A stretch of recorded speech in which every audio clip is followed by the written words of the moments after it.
This Senatus Populusque Romanus, SPQR, the Roman Senate and People, this constitutional republic was a tripartite system. They immediately recognized the problems, not only with having a monarch ruled by one, a king, but also mob rule, and how easily a pure democracy could devolve into tyranny, a monarchy. They were very interested and concerned, therefore, in providing a series of checks and balances in this constitutional republic. So it's a tripartite system. Think of an equilateral triangle. That idea, the equilateral triangle, will come up very frequently and very shortly in future lecture sessions. So keep that in mind. So a tripartite system, three different branches of government, if you will, with maybe not equal, but certainly balanced cadres of power and authority to check the others. The executive branch, if you will, was comprised, you would say, maybe a prime minister or president, certainly in the United States of America's system of president. The executive branch, but instead of having one president, the ancient Romans, the SPQR said, you know what, we're so worried, let's have two. They didn't call him a president, they called him a consul, not a council, a consul, C-O-N-S-U-L. Two executives, equal in power and authority. The second branch was the Senatus itself, the Senate. The third branch was comprised of the Tribunus, and as time evolved, it would be several Tribunus, that is, tribunes. There's a slight problem here because the Senate was comprised of patricians. You could only become a senator in ancient Rome if you were a patricius, that is, of nobility. And the Romans, from their roots, always being very pragmatic and practical, nobility was based on how much land you owned. The reason why is because that meant you could graze more cattle, which was the original form of currency in ancient Rome. All right, this is not a course in ancient Rome per se, we do not want to go down too many paths and tangents and get distracted here. Okay, so the important thing here, the takeaway is the Senate, the second branch of government, you could only be a member if you were a member of the nobility. The third branch, a patricius Romanorum, a patrician, a father, pater, father, patrician, patricius Romanorum, a patrician of the Romans. The third branch of government, the tribunes. This was comprised of the plebs, P-L-E-B-S, the plebeians. Everyone who was a Roman citizen, but not nobility, not a patrician. And it was only from this class that a tribune could emerge, be part of the government. Every day in the morning, the Senate had to meet in the Comitium, in the Senate House, in the Forum, in the city of Rome. And to start the day, you could not open your market, you could not open your store, you couldn't do anything unless the Senate voted to do so. This happened every day in Rome.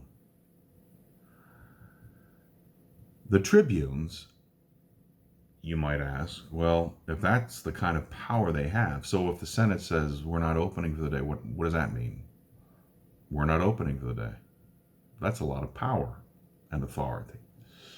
The tribunes, even though they were not patricians, not nobility, they exclusively had the authority and power to exert veto, V-E-T-O, veto, veto. I deny no laws of the Senate could be passed if even just one tribune said, veto, I deny. So this was the very complicated, complex, imperfect system of checks and balances the ancient Romans had in their constitutional republic. And as you may imagine, after listening to this very, very brief, very collapsed and condensed version of ancient Roman history in about 90 seconds, right? If you imagine that it had its problems, it did. But it worked for at least a few centuries. That wasn't even the real problem, this imperfect system of checks and balances. The real problem was something else, and it was twofold. We suggested already that the ancient Romans eschewed, if not despised, the idea of a monarchy, a king, a rex, R-E-X, right? King, Latin. And they certainly did not want to be ruled by a divinely revealed religion or a philosophical guru. However, Romans always pragmatic and practical. They had a problem. The hoi polloi, Greek for the masses, they liked themselves some of that old time religion. You were not going to get the vast majority of ancient Romans to stop natural human instinct. If we go back to our friend Butters, remember that, the paradigms? God, the divine. You can't get rid of religion. So the Romans have a real problem here. The first problem is, what do we do then with religion? Well, we can make it work for us, as we've already discussed, religio, to bind, shackle, chain together again the members of society. At the same time, we're trying to make this constitutional republic thing work. So what do we do? This also, by the way, has to do with why Rome has always been referred to as the eternal city. Why is Rome the eternal city? So, Paris, the city of lights; New York, the city that never sleeps; Rome, the eternal city. Why the eternal city? No, not because it's been here for so long. The ancient Romans already considered themselves to be the eternal city. Why? Because of religion.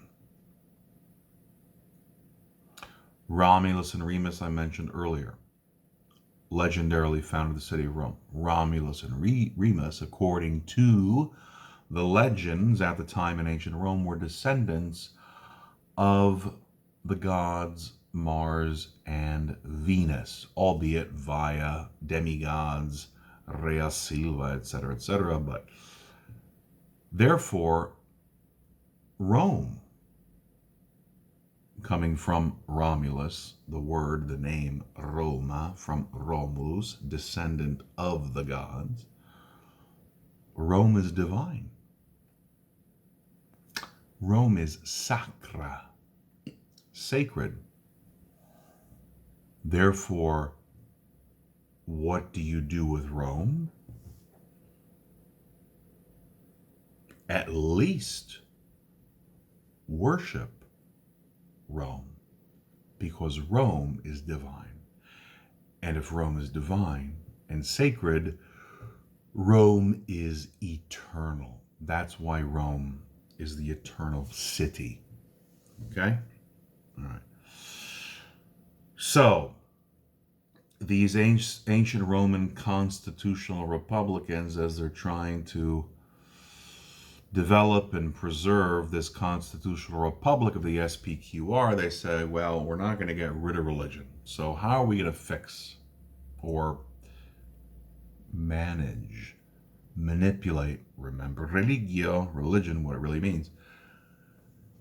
They said, okay, there are 1,000 different cults, groups of people believing in this deity, that deity, maybe a mixture of the two, whatever.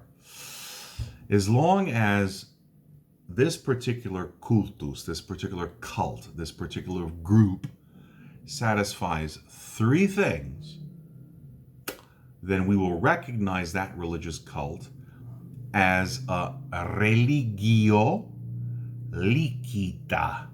Licita, licit, without the A on the end. Religio, religion. Licita, licit, legal, a legal religion.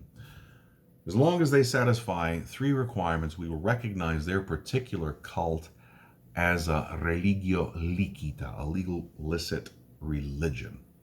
3 things: pietas, unitas, and fides. Pietas, as in Michelangelo's Pietà in Italian. In St. Peter's Basilica, pietas, the Latin term means devotion. Pietas, devotion, not mercy. It's often mistranslated in English. It doesn't mean mercy. It means devotion. Devotion to what? Devotion to the SPQR. Devotion to the state. Does your cult, is it devoted to the SPQR? Number 2, unitas. A little easier probably for you. Unity. We're going to come back to that in a future lecture session as well. What does unity really mean? Unity of the state. Oneness of the state. Pietas, devotion, unitas, unity. Third one, fides. Fides, this will come up also in future lecture sessions, especially in the New Testament. Fides, where we get the word fidelity from, or faith. What is faith? I have faith in God. What is faith? When people think of faith, it's not the same as the ancient Greek word pisteuein, an intimate knowledge of the other. Fides in Latin means loyalty. Loyalty. The motto of the United States Marine Corps, Semper Fi, semper, always, fidelis, loyal, always faithful, meaning always loyal. What makes a good Marine?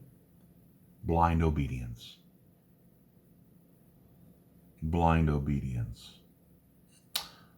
I don't know that any human would want that to be the foundation of one's relationship with another human being, much less the divine. But again, we'll come back to that later on. In-course lectures. In any event, that is what the ancient Romans wanted. Blind obedience, loyalty to the state, fides. So, pietas, devotion to the state. Unitas, unity of the state. Fides, loyalty to the state. As long as your particular cult of like-minded believers, whatever your flying spaghetti monster is, as long as you satisfy these 3 requirements, then we will recognize you under our constitutional republic and its laws as a legal religion, a religio licita. Okay. That's going to be the first problem, which leads to the not only downfall of the Roman Republic, but ultimately the transformation of the Roman Empire into the Christian Roman Empire.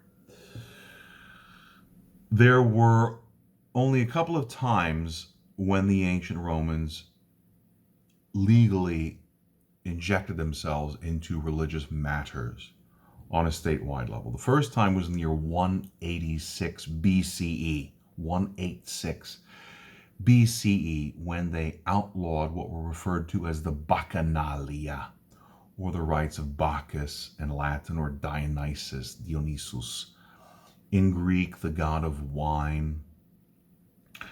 And it was in that year 186 BCE that the ancient Romans decided to outlaw this particular religion. Significant because it's the first time that the ancient Romans themselves directly intervened legally with an interdiction,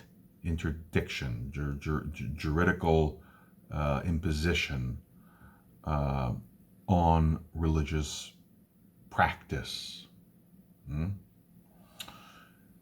The second time was in the first century CE in the now Roman province of Judea, which we'll explain when we in the next lecture sessions on the New Testament.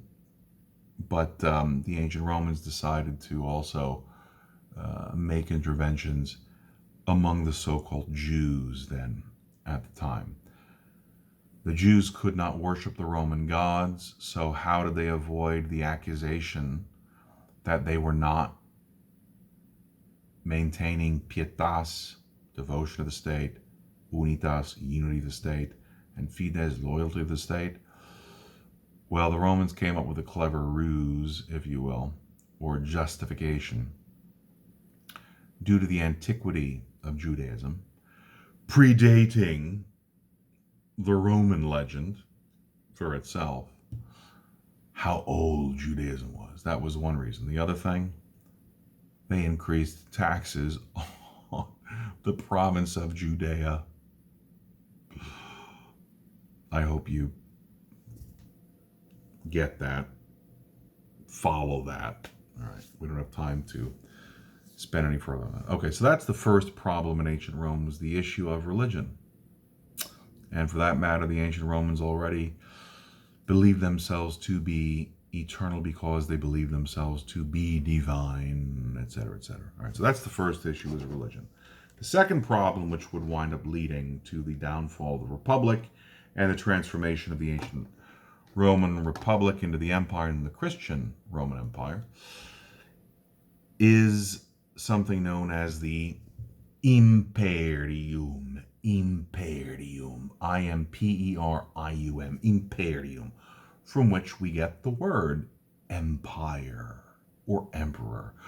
When most people hear the word empire, they think of some bloodline dynasty in China 3,000 years ago. That was like a super kingdom, right? With a super king.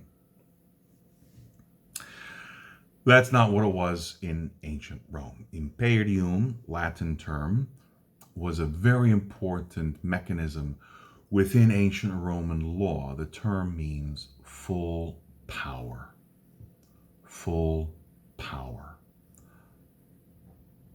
The full power of whom? Your full power. The SPQR's full power. When Rome is founded in the 8th century BCE, it's not even a hick town. It's a backwater town on the banks of the Tiber River in the middle of a swamp. And even when the Constitutional Republic, the second period of Roman history, begins, starting in 502 BCE, it's still pretty much a hick town. Rome does not become remotely known in the greater Mediterranean basin until the 3rd century BCE. During that time period, the Romans, as they expand beyond their own little city-state on the coast of the Mediterranean in the central Italian peninsula, they expand, they annex, conquer, conquest other city-states, other peoples. You might imagine not everyone wants to go along with this, so battles, wars may ensue, which they did more often than not. And the Romans had a problem because, notwithstanding their constitutional republic, the problem is when the shit hits the fan, when it's too hot, the heat in the kitchen, we gotta get her done. How are we going to do that? Well, we're going to have to. We don't want a king, but we kind of need a leader, which the Romans in Latin called a dux, D-U-X, or a dictator, dictator, the one that says it like it is. And we will relinquish our imperium, our full power empire, our full power imperium. We'll hand it over for a period of 3 to 6 months, depending on the circumstances, at the end of which, once it's all settled down, we won the war, whatever, the holder of this, the dux, the dictator, the dictator, will, in a formal religious ceremony in the Roman form, give this imperium back formally to the SPQR, to the Constitutional Republic. This happened countless times throughout the ancient Roman republic's history until the last time that it happened, most famously. And this happened in the middle of the first century BCE, starting in the year 49 BCE, with a guy named JC. No, not that JC. We've not even gotten there yet. The other JC, Julius Caesar. 49 BCE, he gets the imperium from the SPQR, from the Senate.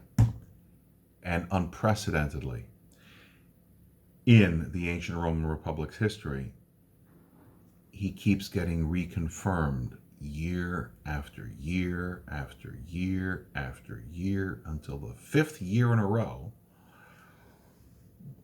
45 BCE, he attempts to have himself made dictator for life.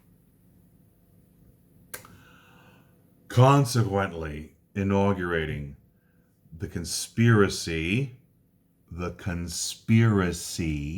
not a theory, a fact, the conspiracy of several members of the Senate to assassinate him, which they do successfully on the Ides of March 15th in the year 44 BCE, throwing Rome once again into yet another civil war until the year 27 BCE,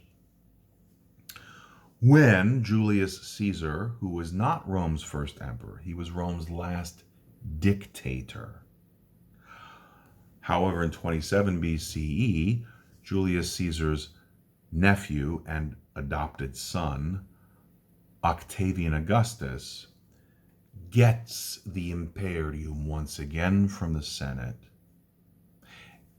and forever after will begin Rome's third and final period of history, known as the Imperial Period, starting with Rome's first emperor, now Caesar Augustus. Octavian forgets his original first name, Octavian, and uses his adoptive father's name, his uncle's name, Caesar, as his own. Caesar Augustus, Rome's first emperor, beginning in the year 27 BC, because he gets the imperium, the full power, from the Senate, from the SPQR. And consequently is referred to in Latin. The Romans referred to him as the imperator. Imperator. What is a gladiator? A gladiator. What is a gladiator? One who holds the ancient Roman gladius, the short double-edged sword. A gladiator. An imperator is one who holds the imperium. Never forgetting the imperium of whom? Whose imperium? Whose full power? Yours.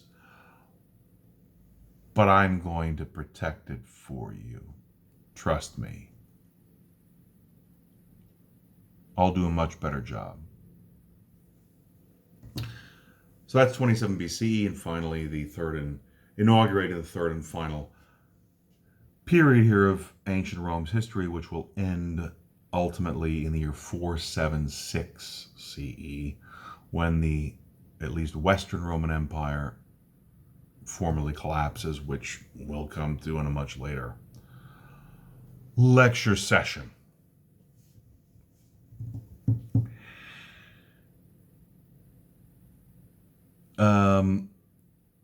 1453, technically, the Roman Empire exists as the Byzantine. It's usually referred to the Eastern Roman Empire. 1453, it collapses to the Ottoman Turks. And we'll also come back to that point later on.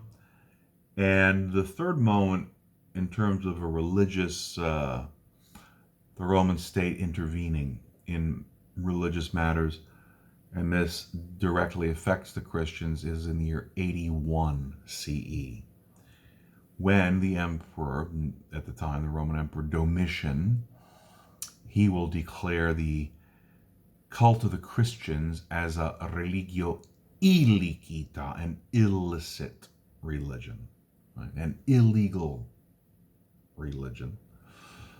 And that will remain the case. The Christian cult specifically will remain an illegal religion until the year 313, the Edict of Toleration under the Roman Emperor Constantine. But we'll come back to all of that again in future lecture sessions. Okay. The last thing to kind of conclude this particular session has to do with what remains today the world's oldest, continuously surviving institutional title and office in existence.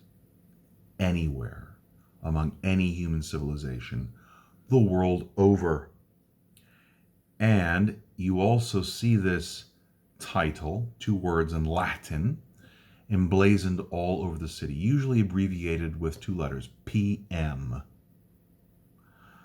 standing for Pontifex Maximus. Pontifex Maximus. This was the most important title and office one could hold in ancient Rome, more important than being a senator, a tribune, a consul, even the emperor, which is why Julius Caesar, before he ever even became dictator, already in the year 63 BCE, Julius Caesar has himself elected Pontifex Maximus. It was an elected position during the Roman Republic. Of course, Julius Caesar bought the votes. But anyway, it was so important, this office, this title, Pontifex, Pontifex, Pontifex Maximus, Maximus, that Caesar Augustus, it wasn't enough for him to become emperor in 27 BC, 13 BC, so just a decade roughly later, he usurped the office of Pontifex Maximus. Why? How was this office so important? Well, it was responsible for no less than four, and pretty much every conceivable in these four areas of Roman life that one could imagine to control, exert power and authority and influence over, right? We said Rome is the eternal city because it's sacred, right?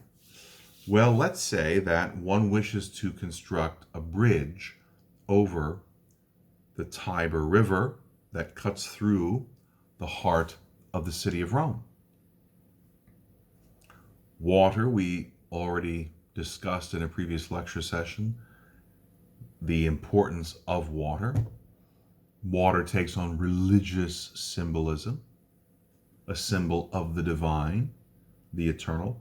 Rome is eternal.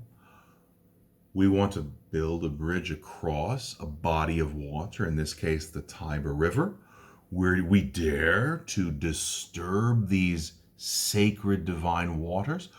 Who has the ultimate authority and power to do such a thing, to dare such a thing? Who could possibly sanction such an enterprise, give their blessing? Why?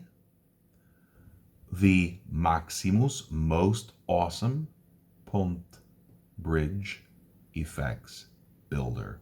That's what it literally means. Pontifex Maximus, most awesome bridge builder. That means this office was in charge of all civic life planning engineering, which means this office is responsible not only for zoning, land ordinances, but construction and awarding building contracts.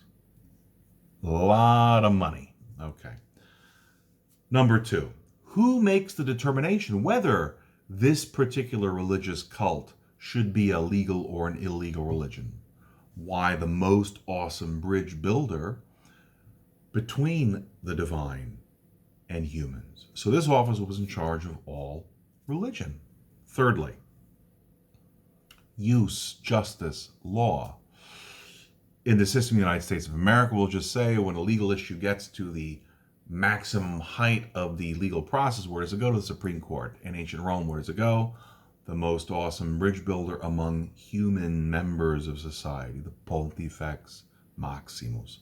So this office was in charge ultimately of all law, jurisprudence. Fourthly and finally, the calends. The ancient Romans called the first day of a month the calend. The calendar. Who determines which day is a feast day or a holiday, religious or secular, a work day, a day that one can assemble legitimately for political reasons or not? The most awesome bridge builder, bridging together, connecting each and every day of the calendar year. So this institutional title and office had complete domination and control over everything in ancient Rome. It still exists today. Who holds the office? Right now, a guy named Pope Francis. In fact, you know what his Twitter handle is? Hashtag Pontifex. How did this ever happen? We'll begin to find out next time.